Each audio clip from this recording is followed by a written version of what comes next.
இருந்தாலும் கடல் நிறைய முத்துக்கள் இருந்தாலும் கரையிலே இருப்பவனுக்கு கிடைக்காது. உடல் நிறைய வலிமை இருந்தாலும் உறங்கி கிடப்பவனுக்கு கிடையாது. இதுதான் மனித வாழ்க்கை. யாரெங்கே காவலாளி? வணக்கம் மகாராணி. வணக்கம் எல்லாம் இருக்கட்டும். அரசவைக்கு ஏன் தாமதம்? எங்க வீட்ல ஒரு பிரச்சனைங்க. என்ன பிரச்சனை? எங்க வீட்ல காய்கறி இல்ல. அதனால் கடைக்கு போனேன். கடைக்கு போய் காய்கறி வாங்க போனேன். சரி. இது மாதிரி ஒரு பெரியவர் உருளைக்கிழங்கு வித்துட்டு இருந்தாரு. சரி. அவர்கிட்ட போய் எப்படி உருளைன்னு கேட்டேன். என்ன கேட்டாய்? எப்படி உருளைன்னு கேட்டேன். அது சரிதான். அதற்கு அந்த பெரியவர் இப்படி வேணா உருளை, இப்படி வேணா உருளை, இப்ப இடத்த விட்டு நவரண்டாரு. ஐயோ. அடுத்து இதான் நமக்கு தலைவலி நினைச்சிட்டு அடுத்த இடத்துக்கு போனேன். அந்த இடத்துக்கு போனா ஒரு பாட்டி, வயதான பாட்டி கீரை வித்துட்டு இருந்தாங்க. என்ன விற்று கொண்டிருந்தார்கள்? கீரை வித்துட்டு இருந்தாங்க. அவங்க கிட்ட போய் எப்படி கீரைன்னு கேட்டேன். என்ன கேட்டாய்? எப்படி கீரைன்னு கேட்டேன். சரிதான். அதற்கு நானே நொந்து போயிருக்கேன். காலையில இருந்து ஒரு கட்டு கீரை விக்கல, நீ என்னன்னா எப்படி கீரைன்னு கேக்குற அப்படின்னு தவறா புரிஞ்சுக்கிட்டாங்க. நானும் நொந்து போய் வந்துட்டேன். அதனால காலதாமதம் ஆயிடுச்சு. மன்னியுங்கள் மகாராணி. நீ எங்க போனாலும் ரொம்ப தானே இழுத்துட்டு வருவ. உன் மன்னிப்பெல்லாம் இருக்கட்டும். உன் கதையை நிறுத்து. என் கதையை கேள். என் தாய் தந்தை இறந்த பிறகு இந்த பளிங்க நாட்டை பவளசேனா என்று பெயர் பெற்று சீரும் சிறப்புமாக ஆண்டு வருகிறேன். யாதொரு குறையும் இல்லாமல் அரசாட்சி செய்து வருகிறேன். காவலாளி, அமைச்சர் தங்கமயிலை உடனே அழைத்து வா. உத்தரவு மகாராணி.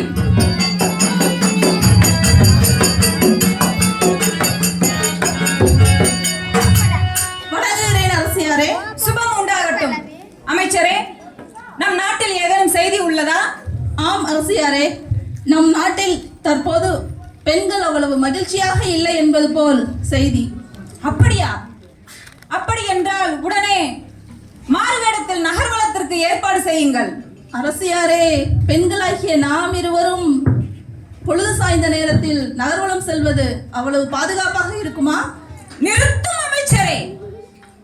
ஆளும் நாமே நம் பாதுகாப்பை நினைத்து அஞ்சினால் அடித்தட்டு மக்களின் நிலை என்னவோ? உடனே நகர்வலம் புறப்பட வேண்டும். புறப்பட ஏற்பாடு செய்யுங்கள். உத்தரவு அரசியாரே.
அங்கே ஒரு பெண்ணின் புலம்பல் சத்தம் கேட்பது போல் தெரிகிறதே.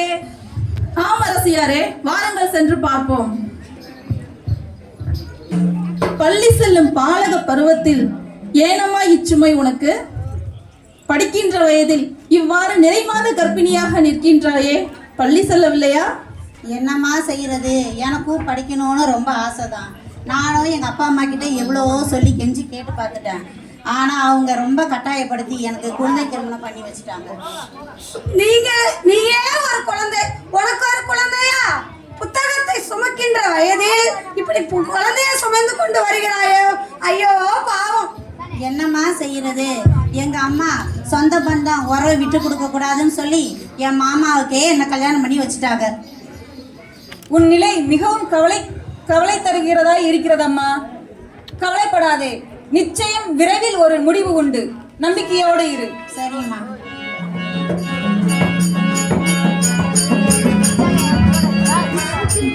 அமைச்சரே, இன்னும் நம் நாட்டில் என்னென்னமோ நடக்கிறதோ யாருக்கு தெரியும். வாருங்கள், அடுத்த நகரத்திற்கு சென்று பார்ப்போம்.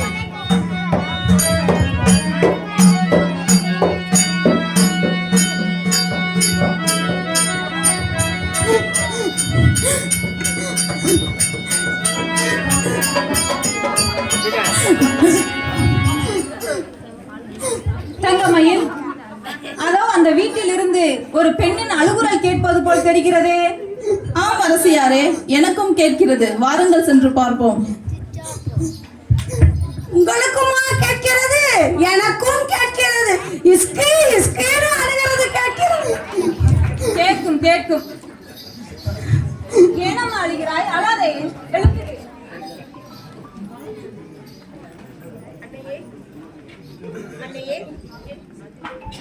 அன்னையே, என் தாய் தந்தையரோ கூலி தொழிலாளிகள்.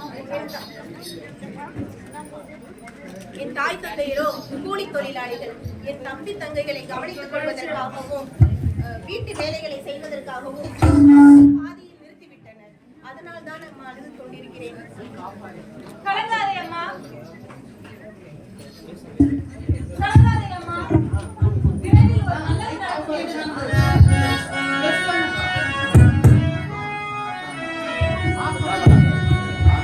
அரசியாரே, நாம் எதிர்பார்த்ததை விட நம் நாட்டில் பெண்களின் நிலை மிகவும் மோசமாக உள்ளது. ஆம் அமைச்சரே, இதற்கு உடனே ஒரு தீர்வு கட்ட வேண்டும். வாருங்கள், அடுத்த நகரத்திற்கு போவோம்.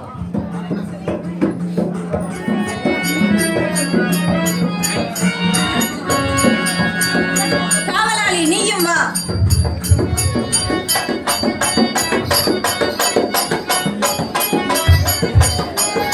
ஐயோ மகாராணி, கொசு கடிக்கிறது. இந்த பொழுதுசாய் வேளையிலே கொசு தொல்லை அதிகமாக இருக்கின்றதே மகாராணி. காவலாளி, உனக்கு பாம்பே கடித்தாலும் அதன் விஷம் ஏறாது. வா, சாக்கு சொல்லாமல்.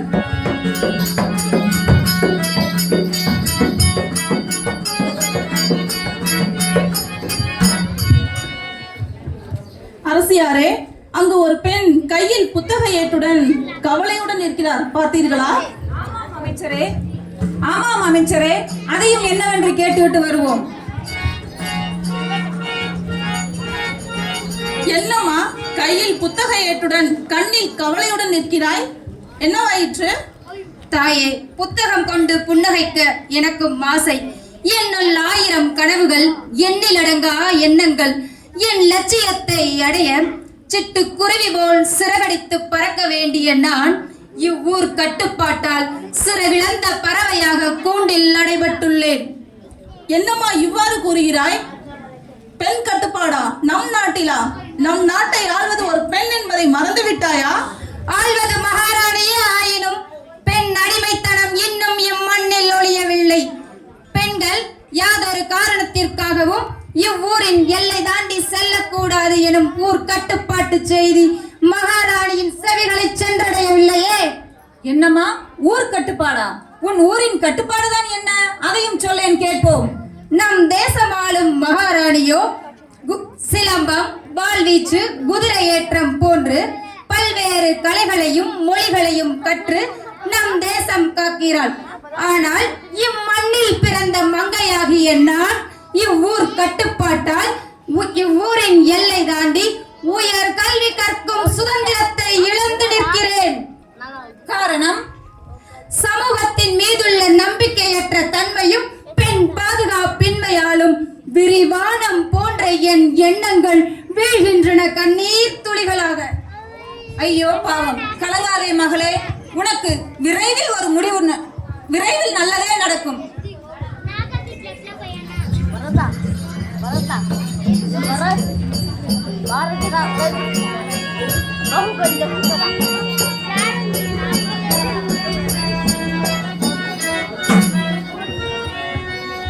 அமைச்சரே, எழுதுங்கள் அரசாணையை. இன்றே பிறப்பிப்போம். உத்தரவு அரசியாரே. காவலாளி, இயற்றிய அரசாணையை அறிவியுங்கள். கூறுங்கள் மக்கள் அறியும்படி. உத்தரவு அமைச்சரே. பளிங்க நாட்டை ஆளும் அரசியார் பவளசேனா அவர்கள் பிறப்பிக்கும் அரசாணைகள் பின்வருமாறு: 21 வயது நிரம்பிய பெண்களுக்கு மட்டுமே திருமணம் செய்யப்பட வேண்டும். நம் நாட்டில் உள்ள அனைத்து குழந்தைகளும் கட்டாயமாக படிக்க வேண்டும். பெண்கள் அனைவரும் தாம் விரும்பும் கலைகளை எங்கு வேண்டுமானாலும் சென்று கற்கலாம். இதற்கு தடையாக உள்ளவர்கள் யாராக இருந்தாலும் அரசு தண்டனைக்கு உள்ளாக்கப்படுவார்கள். இத்துடன் கலைசை கற்பி தெருக்கூத்து மன்றத்தின் சார்பாக நடத்திய தெருக்கூத்து நிறைவடைந்தது. பெண்களை தடுக்காதே, பெண் கல்வியை தடுக்காதே, பெண் கல்வியை தடுக்காதே, பெண் கல்வியை தடுக்காதே, பெண் கல்வியை தடுக்காதே. பெண் கல்வியை தடுக்காதே.